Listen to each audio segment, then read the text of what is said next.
Magampo ta, mga igsuon.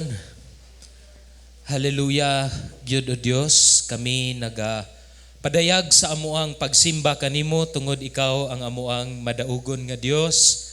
Salamat o Lord kay ikaw maoy nagdala kanamo dinhi. Bisan luyo sa daghang mga pagsulay pero dili kami or wala kami napildi niini kay ikaw ang amuang Dios nga buhi.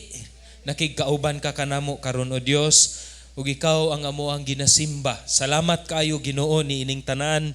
Ug samtang kami moambit karon sa imuhang pulong, naghangyo kami sa imuhang balang espiritu nga dihog kanamo, magahatag kanamo og kaalam aron kami makasabot ug makakinabuhi ni ining imuhang pagtulon-an o Dios. Sa ngalan ni Jesus. Amen ug amen. Maayong buntag kanatong tanan. Maayong buntag, palihog kog sulti sa imuhang abay, Happy Resurrection Sunday. Salamat sa Ginoo. We praise and thank God, no? Salamat gyud kaayo sa madaugon nga adlaw nga iyang gihatag kanato. Welcome back sa mga bakasyonista, no? Basig ang imuhang abay diha gikan na og bakasyon, no? Welcome kaayo. Welcome sa Golden City Alliance Fellowship. Og dalipay ko nga nagkauban ta karong kabuntagon diha sa pagsimba sa atong buhi nga Dios. Mao gyud na ang ato ang giselebrar karon. Ako pong pagampo nga samtang kita maoy or daghan kanato naglaag-laag sa asamang mga dagat og asamang mga bukira. Wala nato kalimtan sa paghinumdum sa ato ang Ginoo, no? And I think that was the point of the family devotional, no? I hope nga nabuhat nato ang family devotional. Adunay upat, no? Last karong gabi ang family devotional kay nagrepresentar kana or nagtabang kanato nga dili lang man bakasyon ang Holy Week, no? Tinuod kay taas-taas ang atong bakasyon, apil pa ugma kay holiday ugma, no? Pero panahon pod siya nga mag-reflect, no? Maghuna-huna sa gibuhat sa ato ang Dios. Takahinumdum gyud ko nga sa una basta Holy Week naagyud na ang 10 Commandments nga salida, no, ni Cecil B. DeMille, no? Og ang si Moises kay ang aktor nga si Charleston Heston, no? Grabe yun na karaan, ngalan palang daan, murag mo black and white na ang imuhang panlantaw ba tungod sa kakaraan. Pero that was what we do during that time, and halos ma-memorize na nako ng 3 ka oras nga salida kay balik-balik nga ginalantaw ba. That was a good practice for me because it reminded me of God, of the Lord Jesus Christ, og ang maanindot nga istorya sa kaluwasan sa Dios. And I hope that we were able to do that, no? For the past few days. Og wala pa, napay one more chance karong gabi. Tapuka imuhang pamilya, mga amahan, unya ikaw maoy mangulo sa last day of our family devotional, no? I'm sure mapanalanginan gyud ang matag-usa as we do that. Not because of kanang atong responsibilidad, kundi ang Dios mo'y mahimaya kung ang ato ang pamilya magkahiusa diya sa pagsimba kaniya. So, this morning, of course, ang ato ang ginaselebrar kay maumang gyud ang adlaw sa pagkabanhaw. Maunang maghisgot kita kabahin sa Lucas 24. Ato ang ablihan ang ato ang Biblia ni ining usa ka maanindot nga istorya, no? Part sa different stories of the resurrection of the Lord Jesus Christ. Ato ang tituluhan ang ato ang paghisgot sa pulong sa Ginoo ug pagwali, ang gipadayag sa pagkabanhaw, ang gipadayag sa pagkabanhaw. Tuguti ko nga magsugod sa usa ka istorya ni ining American violinist. Iyahang pangalan kay si Joshua Bell.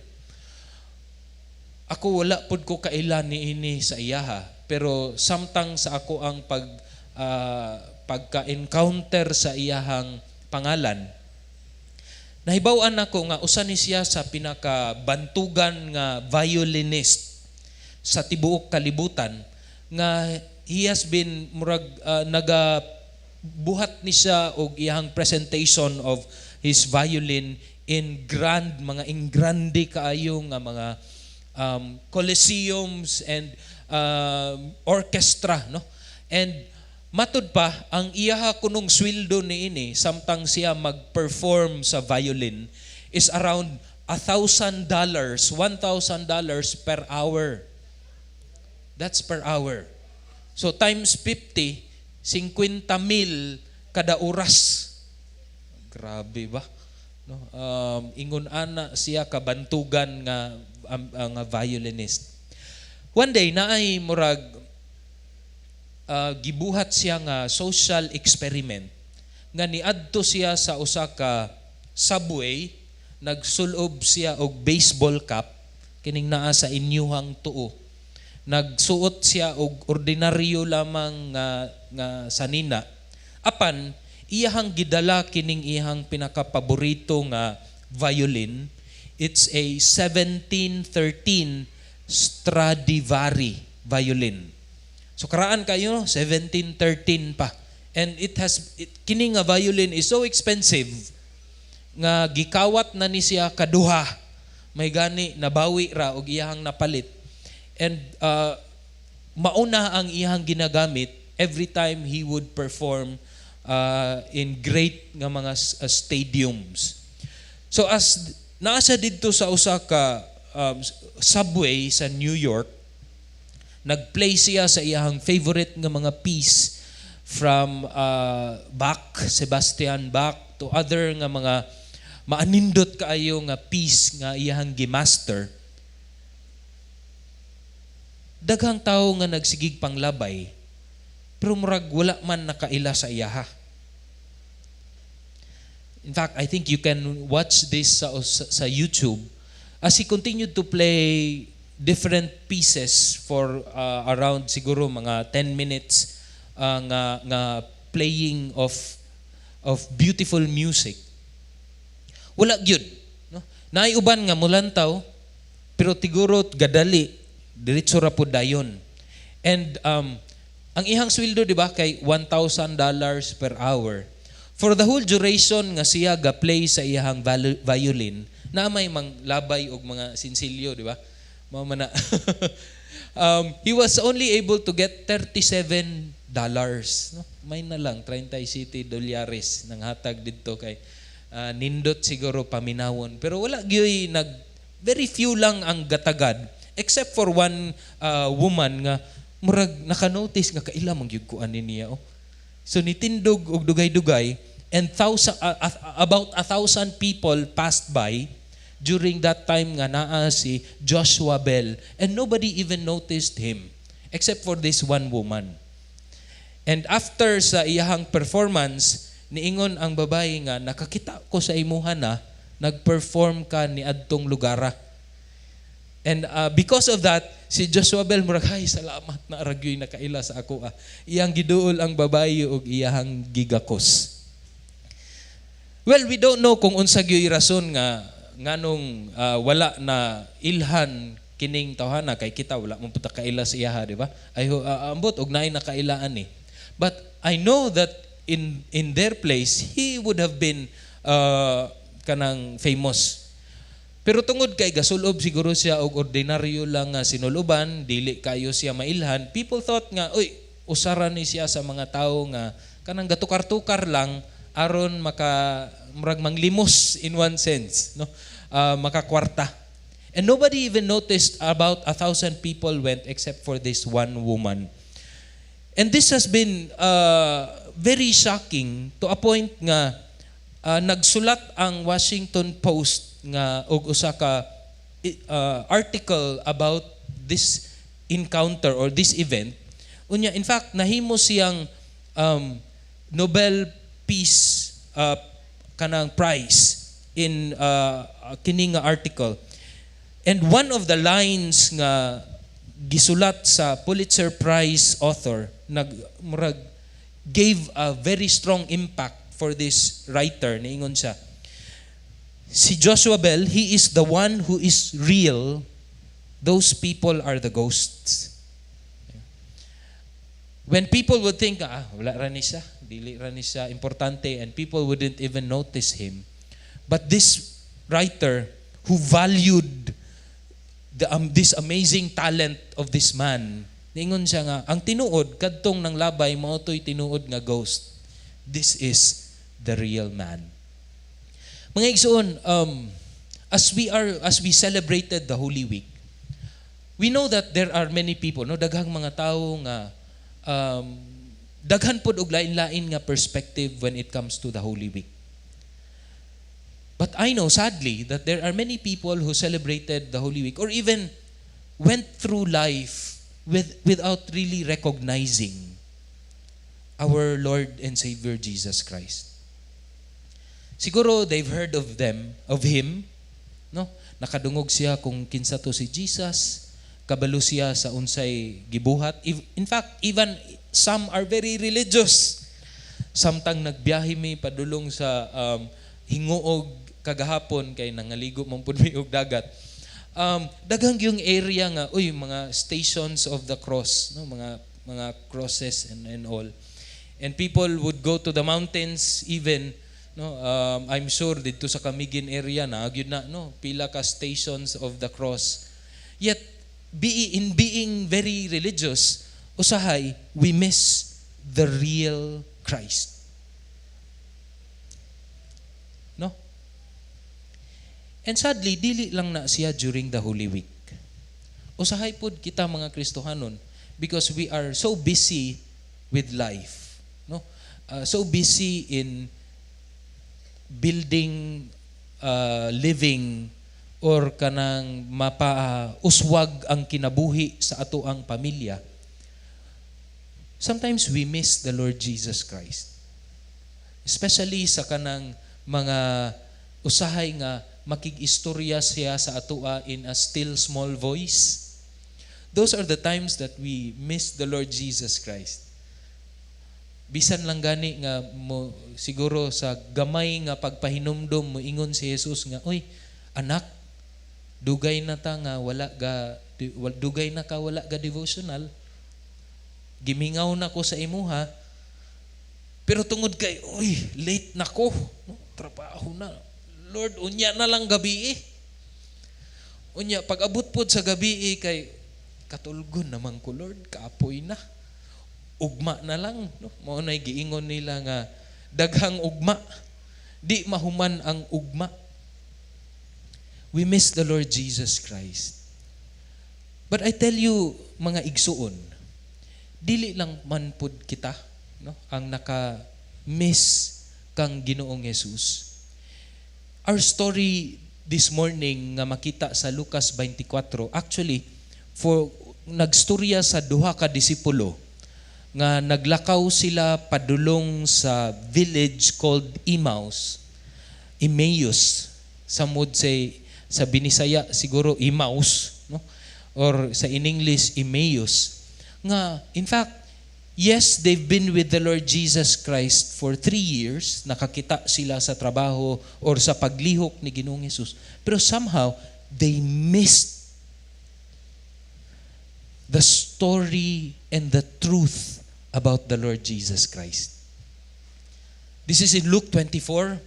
The story behind this is humana ang pag-antos ni Ginoong Jesus. Usa ka semana niya nga pag-antos, namatay siya dito sa cross and he was alone when he died on the cross. In fact, he was so alone nga ang amahan mismo mitalikod kang Ginoong Jesus. Ug sometimes kining pagselebrar nato sa Sabado de Gloria, oftentimes murag relax raman, no? Ang atuag yung ceremony is naa sa Birnes. Usahay sa una kay numdum ko nga sa hapon naatay simba, Birnes sa hapon alas 3. Unya magwali sa 7 last words. To a point nga usay maabtan mi og kanang hapit na gabi. Pagkataasa nga pagwali, 7 last words good. Unya 7 ka speaker. Grabe. Kana nga celebration unya Sabado kay ang atong celebration na binignit. No? Sabado will boil down to a binignit. Unya Domingo na dayon ang kaning kasadya kay usahay kay 5 a.m. nga pagsimba, no? Kay pagtagbo sa sunrise. Buhaton ka na nato na pod sunod nga tuig ba, no? Please remind us kay amuan ato sure ato aning buhaton. Pero Sabado is always credited to kaning binignit. But you know, the Saturday is actually the lowest point of the life of Christ because it is in that day nga na-experience ni Ginoong Jesus ang panahon nga wala ang presensya sa amahan kauban niya. That is very deep. Lalum kay na mga igsoon because this has never happened. Wag yun din nahitabo. This is the lowest point of the life of Christ. Dili sa iyang pagkatawo, dili sa iyang pagkasakit, pero kinig yung panahon nga gibiyaan sa amahan ang iyang anak, gipur out sa amahan ang tanan niyang kapungot nga dapat unta naa sa imuha ug naa sa akoa didto kang Ginoong Jesus. The lowest point of the life of Christ. And after that, ang Sunday is the time when He resurrected. And this is the day, no, sa road to Emmaus. And we know prior to this story nga, ang mga babayi mo ay nakakaplag una, nga wala na si Kristo didto, giingnan sila sa anghel nga, wala naman diri ang inyong manluluwas. Ayaw mo kaguol. Pagdagan sa mga babayi, ning report siya didto sa mga disipulo, si Pedro nga kadtong murag bag-o lang pod siya nang limod kang Ginoong Jesus, siya mooy dasig kayo nga midagan balik tinuod bagyud to because the voice of the women during that time kay dili na madawat sa korte. Mga babayi ra ba ang nagsulti nga buhi si Jesus? And that's amazing about the Lord Jesus Christ. Dili mga sikat o respetado nga mga tawo maoy ning report nga buhi si Jesus kundi mga babayi. Which is, ang ilahang voice in their culture at that time carries no weight. But then again, God uses even the foolish things of this world to shame the strong, to shame the wise. Dagan si Pedro padulong didto, uy, wala nagyud di ay. Samtang si Pedro ni dagan padulong sa lubnganan, naay duha ka mga disipulo naglakaw palayo sa lubnganan and their face was downcast. Gool kayo. Naglakaw sila padulong sa Emmaus, a village in dapit sa Jerusalem, around 7 miles, matud pa ni Dr. Luke. Unya, samtang galakaw sila, istorya sila kabahin sa nahitabo. For the last days, istorya sila kung unsa sila kamalipayon kadtong pagsulod ni Jesus, the triumphal entry where people are carrying palms, no, and they're saying Hosanna to the Lord Jesus Christ, kay siya ang manluluwas, siya ang hari sa Jerusalem. Apil sila dito, maikagon kaayo. Pero siguro na sila pagduda nga nganong ang atuang king gasakay man og donkey, dili man grand chariot. Pero sige lang, He is the King of the Jews. But then, days later, nadakpan man, gilatos man, namatay man. Ngano man roller coaster of emotion. Lipay kayo, kalit lang bog. Nawadag padglaom kining duha ka disipulo. The Bible says nga ang usa niini si Cleopas, the other person is not named.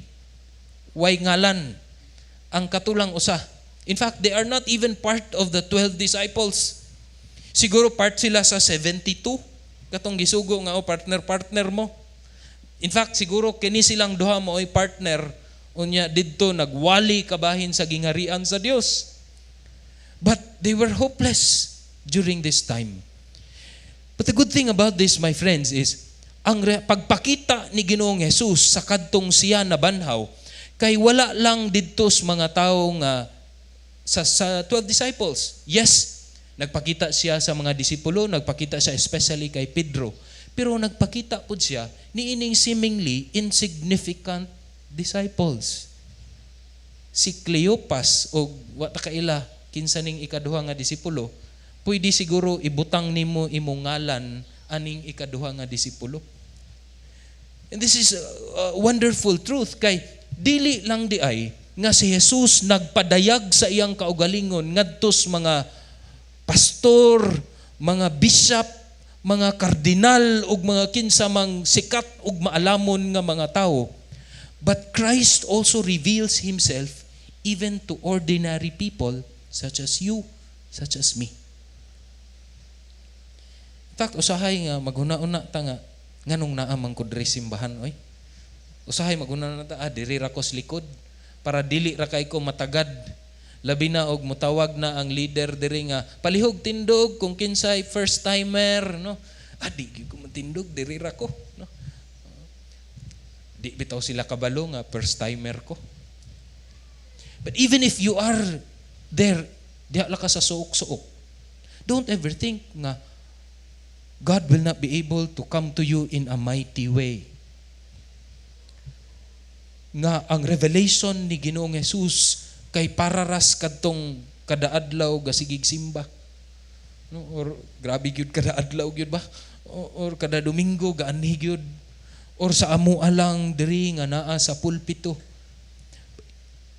The Lord also reveals himself even to ordinary men. And for some of you who are wondering nganong giimbitar man ko sa akong kauban nga mosimba diri. I tell you, the Lord has a plan for that. Na ay plano ang Ginoo, and He can and He will be able to talk to you and reveal Himself to you. Even if you think nga dili man ko usa ka importante nga tawo. Kini nga part of the resurrection is something very significant because the Lord Jesus Christ nag-reveal sa iyang kaugalingon even to these two people nga mura man sila way gamit or way hinungdan, ordinaryo lang gyud nga mga nga tawo. But amazingly, Jesus went to them. The verse in versikulo 15 ug 16, ug samtang nagsultihanay sila ug nagpangutan-anay sila, si Jesus miduol ug mikuyog kanila. Apan ang ilang mga mata nahipugngan aron dili sila makaila kaniya. And this is amazing. As I was reading this again and again, balik-balik. Gipugngan. Wala ingon nga, wa sila kaila. Kundili gipugngan sa balaang espiritu nga sila dili makaila kang Ginoong Jesus. In fact, after ani nga istorya, si Jesus nagpakita pod sa iyang mga disipulo, daghan na nga mga tawo, wala pod sila kaila unless niingon si Ginoong Jesus, ako man ni si Ginoong Jesus, ug sila na hingangha. Well, probably kay lahi na ang porma ni Ginoong Jesus. At this time, many scholars would say nga si Jesus naana sa iyang glorified, resurrected body, which we will all have sa panahon nga mubalik si Ginoong Jesus, nga kita tagaan na pod og bag-o nga panglawas, nga dili na madunot. Probably siguro mo nang di kayo sila kaila uy, murag, guwapo naman. Pero hinumduman gihapon nimo nga naa gihapon ang mga samad ni Ginoong Jesus during that time nga iyang gipakita kang Tomas nga the doubting Thomas mo ilang angga. But I believe it's really more of the Holy Spirit nga dili or gipugngan sila sa balaang espiritu aron makakita kung kinsa gyud si Ginoong Jesus.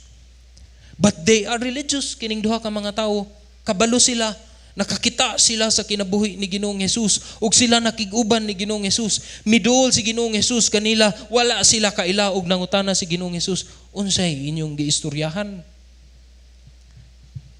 Ingon sila, katong panghitabo sa Jerusalem, sa karong simanaha lang.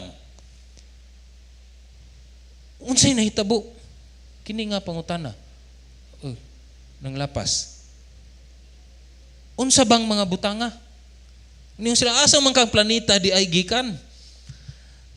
Niadto ba kag Jerusalem? Bisag wala siguro sa Jerusalem, nakadungog ni ining dako nga panghitabo nga si Ginoong Jesus whom people thought nga mao ang Mesiyas.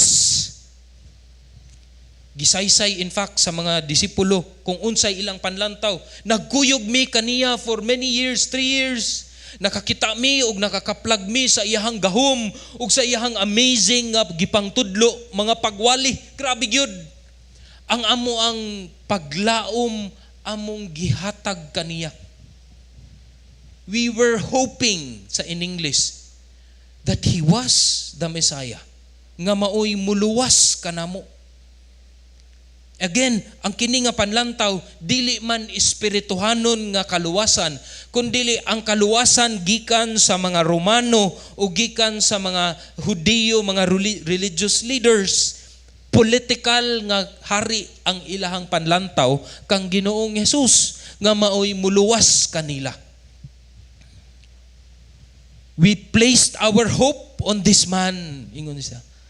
Pero gidakop man paita. Gidakop man siya. Gisulti nila kung unsa ka maayo si Ginoong Jesus, pero ang pagsulti sa bersikulo kay ang ilahang dagway guul kaayo, perting guula. Their face was so downcast. We were hoping that He was the Messiah. That's the exact words.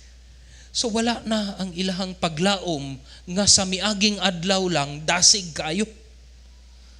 Abot na gyud ang Mesiyas. Mauna ning panahona nga siya na'y mahimong hari. Agoy namatay. Ngano man ni. Gidakop namatay.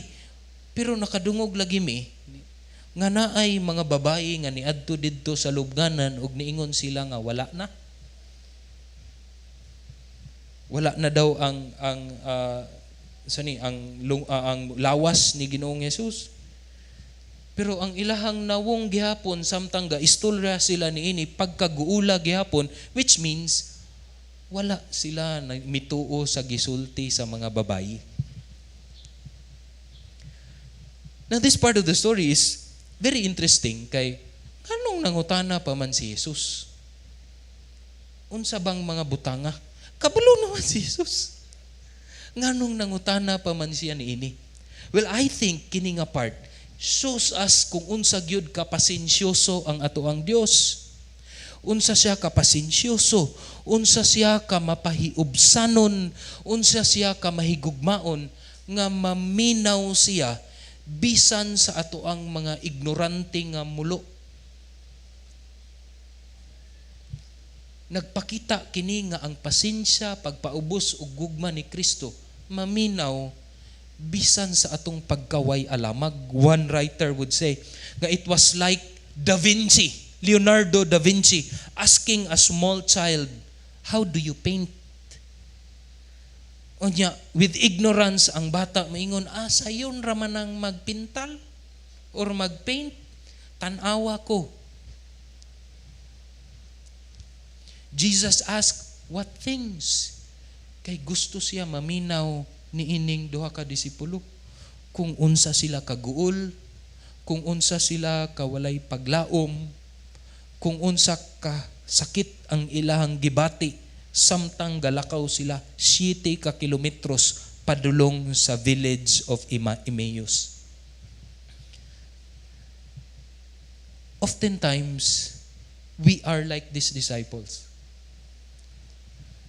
Imagine na bagod ug makahinumdum ka sa mga pag-ampo nimo sa una sa Ginoo. Dili ba nga usahay ang atong pag-ampo kay mura mag pag-ampo sa usa ka ignorante? Mangutana pa ta nga, Lord, nganong imo mang gitugot Ginoo nga magproblema ko? Diba? Those are questions of an ignorant person, mga way alamag. But we often do that. Kay labi na sa panahon nga murag wala tay paglaom tungod sa kalalom sa atong mga problema. But the Lord allows us to do that. Ang ihang pasensya ug paghigugma kanimo ug kanako, maminaw siya. So bisan og usahay way pulos ang imuhang pag-ampo, Abi nimo nga ngano musulti pamangkuan is Ginoo oy nga murag wa man ni padulngan. Sige lang. Kay ang Ginoo mangutan naman unsa di ay imong gibati anak. But don't be mistaken. Kay the Bible is very clear nga bisan ang tanan nimong panghuna-una, tanan nimong gibati, tanan nimong gibuhat, dayag na sa Dios, kahibalo ang Dios. Ganahan lang yun siya maminaw sa imuha. Just like we want to listen to our children also, di ba? Mas kabalo man ta kaysa sa atong mga bata. Mas nakaila man ta sa ilaha, bisan sila kaila sa ilang, more than they know of themselves. Kabalutas panghitabo. Pero, mangutana man ta nga, unsa man day nahitabo? Dong. Nakabalugog kagod kung unsay nahitabo. But you just want to listen to your child because you love your child. And this is what Jesus did. Bisan og ang gisulti ni ining mga tawhana, layo ra gyud giwali ni Ginoong Hesus for the past 3 years. But Jesus listened to them. And I want to tell you that Jesus wants to listen to you as well. Bisan usahay ang atuang pagampo, layo ra kaayos gisulat sa Biblia. Oftentimes, we misunderstood who our God is, but He wants to listen to you. And I tell you, kabalumang gihapon siya. We have a high priest who empathize, nakasabot sa atua. In fact, there's a hymn that says, "There's not a friend like the lowly Jesus." Niingon kini nga awit nga, Jesus knows all about our struggles. Kabalo siya. He will guide till the day is done. Giyahan ta niya. There's not a friend like the lowly Jesus, no, not one. No, not one. No friend like Him is so high and holy. No, not one, no, not one. Yet no friend is meek and lowly. No, not one, no, not one. Mapahiubsanon ang ato ang Dios nga maminaw siya bisan sa imong mulo nga sahay way pulos. Usahay ang atong wider group leaders, pasailuan na lang mi or pasailuan na sila kay di na sila maminaw sa imuha kay usahay nga wa man ni pulos iyang gipang istorya. Pero magtungod kay unsa ni tungod kay wider group leader lagi maminaw gihapon na siya nimo magsige hapon nagngisi. Pero sa kasing-kasing ano niya nga wag yoy pulos ning tawhana. Pero sige lang minaw ra gihapon ta. But our Christ is not like that. Bisan og kabalo siya nga di man gyud ni mao. But His heart is for us. He loves us. That's why He wants us to pray. Magampo. Kay gusto ang ato ang Dios maminaw kanato, mga igsuon. Pero ayaw pod og kanang pag-pretend or pag-assume nga naminaw lang ang Ginoo. Og wala pod siya buhaton labi na og sayop gyud ang imuhang mga gipang storya sa Ginoo. Kay after sa pagsulti niining mga duha ka disipulo kabahin sa ilang gibati, grabe man ang pamadlong ni Ginoong Hesus. Tanawa 27. 26 wala na ko gisulat pero niingon si Ginoong Hesus, "Hoy kamo mga buang-buang." Grabe nga pulo, grabe mong puding mga binisaya god sa English kay social nga gamay, no? Foolish. Social gamay. Pero sa binisaya buang-buang man mo, oy. Wa man mo nakasabot. Tulo ka tuig mong sigig paminaw sa akong mga pagwali. Wa gihapon mo kasabot nga ang anak sa Dios kinahanglan moagi niining mga butanga. Ug sa ikatulo nga adlaw mapadayag ang iyahang himaya. Usahay, yes, the Lord wants to listen to us. Pero kung ang ato ang gipang istorya kay tuag yun perting layua, no? Ang ato ang padulngan kay didtos El Salvador, pero ikaw ming drive ka padulong din his Butuan nga area, badlungon gyud ka sa Dios, badlungon gyud ka sa Ginoo, i-correct gyud ka kay amahan man siya nga nahigugma kanato. Di kaniya pasagdan nga masaag. Usahay mga igsoon ang pagbadlong sa Ginoo kay pinaagi sa church, sa simbahan. pinaagi sa imong wider group leader, pinaagi sa imong accountability partner sa imong kauban sa church. So don't be angry kung ikaw badlungon sa imong igsuon sa pagtuo. Bisan og ang kana nga pagbadlong, oy murag dili man siya sakto nga pagbadlong or kulang ang impormasyon, but always look at the positive side kung unsa man gyud to ang tumong nga nung gibadlong ko na amang gyud nay kamatuoran. Bisag 1% lang nay kamatuoran ana, didto ka mag-focus dili sa sayop nga pamaagi or sayop nga impormasyon nga gibadlong kanimo. That's why when Jesus said nga, oy sayop gyud ang inyuhang pagtuo kanako, in verse 27, He talked about sugod kang Moises, hangtod sa tanang mga propeta, gisaysay ni Ginoong Jesus kanila ang mga butang sa tibuok nga kasulatan, mahitungod sa iyang kaugalingon. Remember that these two people are Jewish people ug kahibalo kaayo sila sa balaod ni Moises ug sa istorya sa Israel gikan pa sa Exodus. And Jesus started there kay mahinungdanon man kaayo kining panghitabo sa ilahang kinabuhi. So Jesus gave them a lens actually.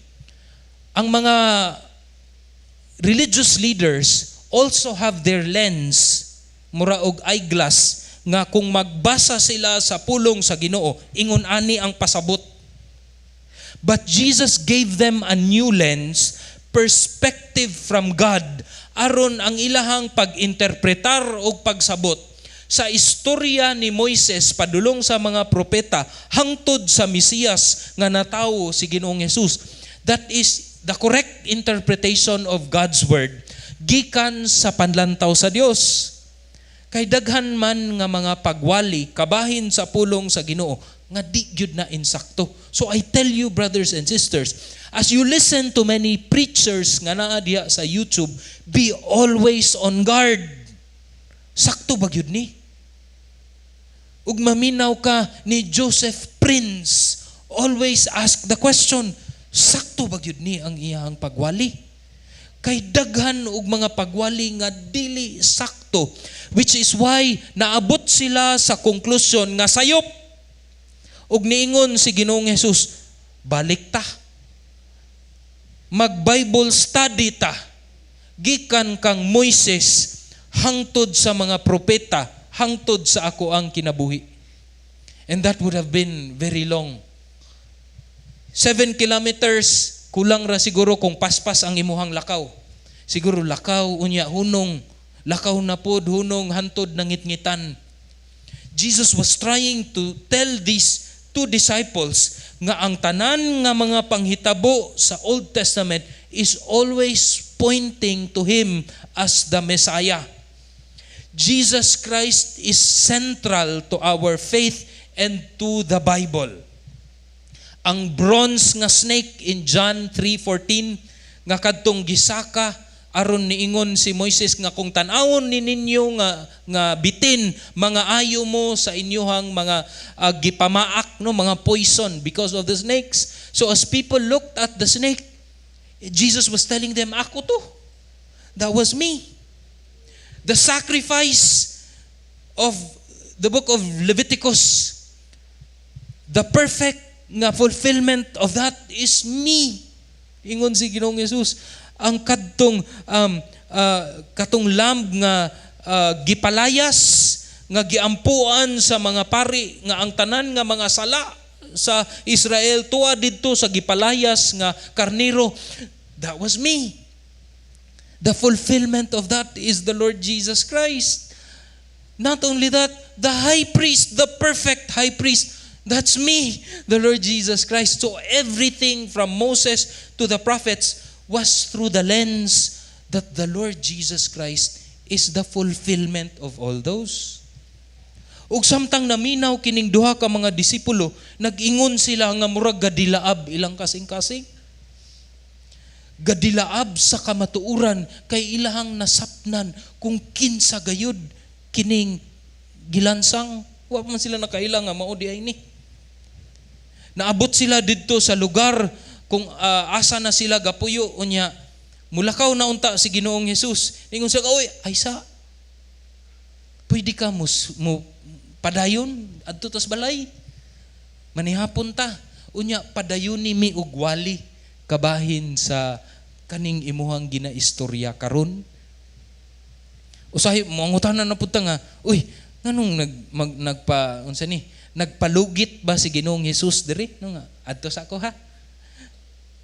Nagpalugit ba si Ginoong? Uy, ayaw sa diri sa ta kaon sa ta. Usahay gud nga kanang naay kaon ba no? Labay-labay po ka dito sa naay pista. Kaon ta silingan. Dili ra ko. No. Inana ba si Ginoong Hesus?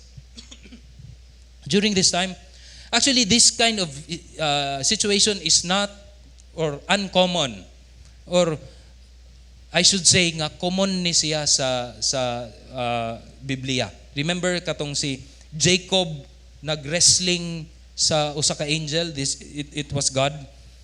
Nga nagpapildi gani ang Ginoong, pildi ka ni kuan Lord, pildi ka ni Jacob. Unya ingon si Jacob, di ti ka buyan hantud di ko nimo panalanginan na kadlawnan na lang. Liman kag anghel nga mopildi og kanang minilyon ka or linibo ka armies.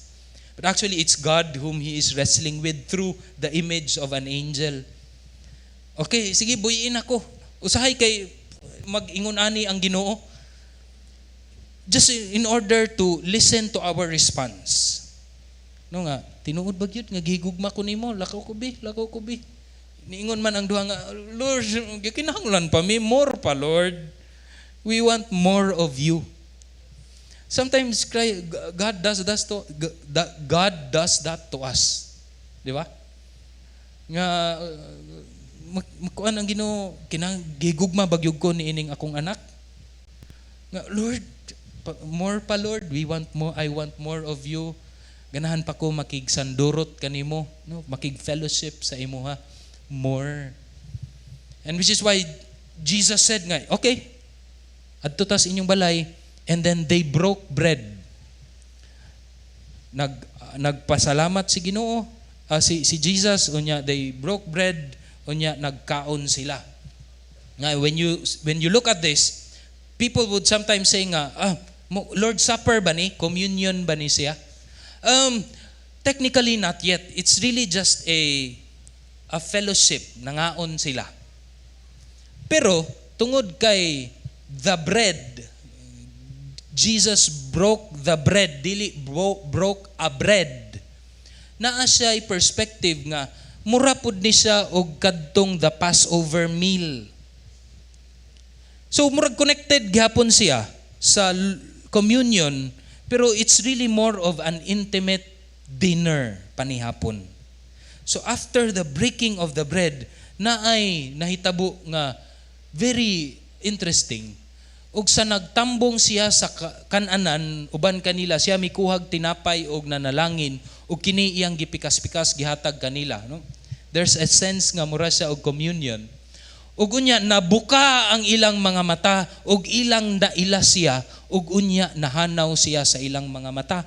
Naila nila si Ginoong Hesus. It's actually two things that are here. Una, sa kadtong pag-interpretar, pag-Bible study ni Ginoong Hesus, kabahin kung kinsa siya, inubanan sa intimate nga fellowship nila through food.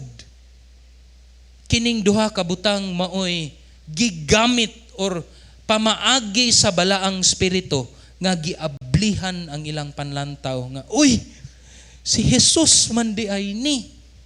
Unya nawala si Ginoong Hesus. Two things mga igsoon, these are very important for us Christians. Ang sakto nga pagbasa ug pagsabot sa Biblia ug ang ikaduha mao ang intimate walk with the Lord will allow us to see things sa perspektibo sa Dios. Ang intimacy, ang atoang pagkasuod sa Ginoong Hesus will help us see kung kinsa gyud ay si Ginoong Hesus ug unsa gyud ay ang iyahang plano sa atong kinabuhi. Oftentimes we ask this question, Lord, unsa may akong kaugmaon? Asa man may padulong pamilya? Lord, unsa may kurso akong kuhaon? Lord, unsa may ako ang mo abroad ba ko, Lord, or magpadayon ko ani ang ako ang trabaho, and all of these things. And oftentimes we ask our leaders, unsa may God's will sa akong kinabuhi. Mga igsoon, ang paglamdag sa Ginoo is always in these two things. Sa ato ang pagtuon sa iyahang pulong, sa pagbasa sa iyahang pulong, ug ang ikaduha, ang kanunay nato nga pakigsandurot sa Ginoo through prayer, through our devotional, that the Lord is always with you. And these two things will open our eyes, not dili lang kung kinsa ang Dios, kundi kung unsa poy ato ang buhaton as we are waiting for the second coming of Christ. Now my friends, human ani, mag-communion po ta. Oftentimes, in our communion, ato alang panghuna-una, nga kining pan ug kining bino helps us to look back nga adunay lalom kaayo nga appreciation of what Jesus Christ has done to us. No? In remembrance of me. That's always our perspective. Yes, that's true. Pero igsoon, ang communion is also not merely looking back, but it's also looking forward. To what? Sa pagbalik ni Ginoong Hesus. Oftentimes, kini nga part of the communion kay ato ang wala kaayo tay lalom nga appreciation. But it has to be nga kung unsa kalalom ang ato ang appreciation of looking back, it's also the same thing of our appreciation of looking forward, dapat lalom pod na. Because when these two disciples would think about the breaking of the bread, maghuna-una ni sila sa kadtong Passover meal when Israel was enslaved. Naa sila'y dako nga pagsakripisyo, bugat kayo ang ilahang trabaho, unya slave sila sa sayop nga hari nga si Paraon, nga wicked kayo kabahin sa ilaha. And it was that time that God saved them. And they celebrated that through the Passover meal. And in reflecting also to our communion, yes, we remember the past. We remember the Lord Jesus Christ. But we also look forward in solidarity to those who are hurting, kadtong marginalized, neglected in the society, the social injustices that are happening around. We have that responsibility, and that is what Jesus also did when He was alive. Kinsa may kauban niya gakaon kanunay? It was the sinners and the tax collectors. To a point nga ang mga Parisiyo niingon nga, Jesus, nganong nakikaon man kakauban kanila? But Jesus loved them. And ang communion nato and the Passover for them, ang ato ang communion should also have that kind of depth as we are looking forward sa pagbalik ni Ginoong Hesus. We look around, daghan man og mga tao diri nga pobre. Nganong pobre man sila? Anaabay kaluoy sa akong kasing-kasing aron mutabang sa mga pobre. Kay that is what Jesus did. So you see, these elements are looking back and looking forward. And it should help us to live the real Christian life. Being responsible in solidarity sa kadtong those who are suffering. Giablihan sa Dios ang ilahang mga mata. And this is one of those things. Their responsibility as Christians, dili lang ang pagkaila nila kang Ginoong Hesus. So at that time, ilang kasing-kasing gabaga, bisan og ngit-ngit na, nibalik sila dito sa ilang mga kauban sa Jerusalem, ug sila nagsadya nga nag-ingon nga buhi gyud si Ginoong Hesus, buhi gyud ang ato ang Dios. And that they became part of these people in the book of Acts, who in solidarity with those who are suffering, nakigsandurot diha sa fellowship, nagbuhat sa buluhaton, bisag lisod, bisan og adunay kasakit, but then they are serving the Lord because they knew kung kinsa gyud ang ilahang giserbisyuhan ug nakahibalo pod sila sa ilahang mga responsibilidad. Mga igsuon, let us remember this, nga ang pagkabanhaw kinahanglan mo padayag sa nagdilaab natong kasing-kasing para sa tinuod nga Kristo. Resurrection is not merely an event nga yes, nabuhi si Jesus sa una. Buhi siya sa una. Ambot karon, naamang gihapon siguro kay gasimba pa man ko. But what about looking forward sa pagbalik ni Ginoong Jesus? Ang uban kay, yes, mobalik si Ginoong Jesus, maglingkod lang ko dere. Hulat lang ko hantod mobalik si Ginoong Jesus. Brothers, we have a responsibility gikan kini sa pagkabanhaw ni Ginoong Jesus ug dapat mutuklod kana sa atong kasing-kasing nga magdilaab aron mutuman sa unsay gusto sa Dios para kanimo ug para kanako. Naa ba mo ang pangutana ron? Naa ba na nga effect ang resurrection sa imong kasing-kasing karon? So when you think of mga katawhan didto nga the poor are getting poorer, the rich are getting richer, gadilaab ba imong kasing-kasing ana? Nga kung ang mga politiko nidagan ang nakadaog lang, na may bagong balay. Gwapo naman kaayo sila og mga dagko naman kay mga yuta didto sa lain-laing lugar sa Claveria uban pa. Nagdilaab ba imong kasing-kasing ana? Sa imuhang pakigsandurot usab sa mga kauban nato diri sa GCAF nga who doesn't have economic nga status pareho sa imuha, naa ba na nga kabug-aton? Because that is our responsibility tungod kay gibuhat mampod na ni Ginoong Jesus. Yes, I pray that as we celebrate the resurrection, dili lang ni siya murag birthday, usa lang ka event, kundili mutuklod kini nato nga magdilaab ang atong kasing-kasing para pod sa mga gipamiyaan, marginalized, neglected, hurting people in our society. Mag-ampot ta mga igsoon.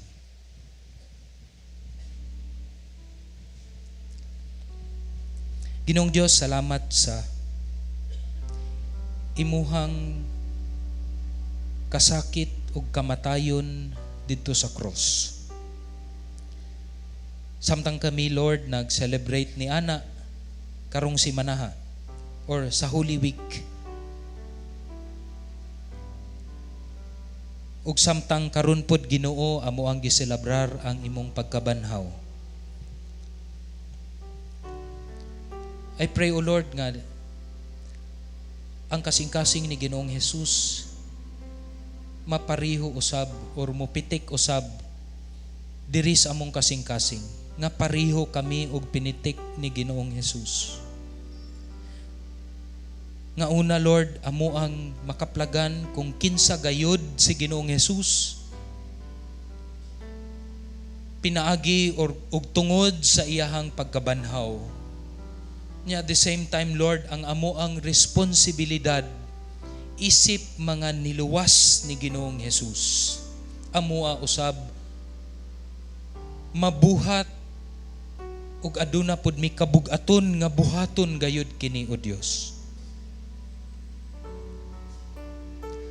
And I pray that this will be the impact of the resurrection in our lives. Lord, una Ginoo, nag-ampo ko sa akong mga kaigsuunan who right now, because of many social injustices, naga-experience og kasakit, O Dios, sa ilahang kinabuhi. Kabug-aton, O Dios. They are suffering. They are poor right now. tungod sa mga ginabuhat, sa mga daotang mga tao, Lord, niining among katilingban. Tabangi sila, Ginoo. I-provide ang ilahang pangadlaw-adlaw nga panginahanglanon. Ug I pray, Lord, nga ikaw mahimong suod kanila karong panahon na. Nakasabot ka, O Diyos, sa ilang gibati because you were also left alone. You experienced a social injustice nga gipasanginlan ka, Ginoo, sa sala nga wala nimo gibuhat. So I am praying for those people who are hurting right now, who are suffering karong panahon na because of corruption in our government, sa mga social injustices that are going on around, sa mga balaod, Ginoo, nga naghatag lamang og advantages para sa mga dato og adunay gahom niining amo ang society. I'm praying for them, O Lord. Ginoo, nagampo pud ko sa matag-usa namo ka mga kaigsuunan nga naa dinhi. Nga aduna pud mi kasing-kasing, O Dios, nga makighiusa, mutabang ug mahimong maluluyon para kanila nga nagsuffer. Because Lord, you have made it clear nga ang imuhang sufferings dito sa cross is in solidarity, pagpakighiusa sa kadtupod, Lord, nga mga gisakitan, gimaltrato o ginaabusaran niining amo ang niining kalibutan na nga gipanguluhan sa mga yawa ug sa iyahang mga demonyo. Lord, ang imuhang kadaugan kay dili lang kadaugan nga spiritual. Apan kadaugan pud kini, O Dios, nga naglantaw kami nga one day aduna pud kami lawas nga glorified body, that there are no more pain, no more tears. Wala na'y kasakit, O Dios. Apan, O Dios, dili lang mana, Lord, sa kanang imuha ng pagbalik, kay responsibilidad pud namo na karon nga muhatag, makigsandurot, makigkauban sa kadtong mga gisakitan aron sila makadaog, mahimong madaugon pud, Lord, niining lawasnon nga kasakit pinaagi kang Ginoong Jesus. Help us to serve people in a holistic manner. Tabangi ang GCAF, O Lord. Tabangi mi nga makighiusa aron tabangan ang mga masakiton, ang mga marginalized and neglected, not only in their spiritual aspect, but even in their physical aspect. Tabangi mi, Lord. Tagai mi og kasing-kasing, Ginoo, nga gabaga og nag-desire nga mutabang kanila. And as we will have our communion, may it be nga maupod na ang amuang bation karong kabuntagon sa ngalan ni Jesus. Amen ug amen.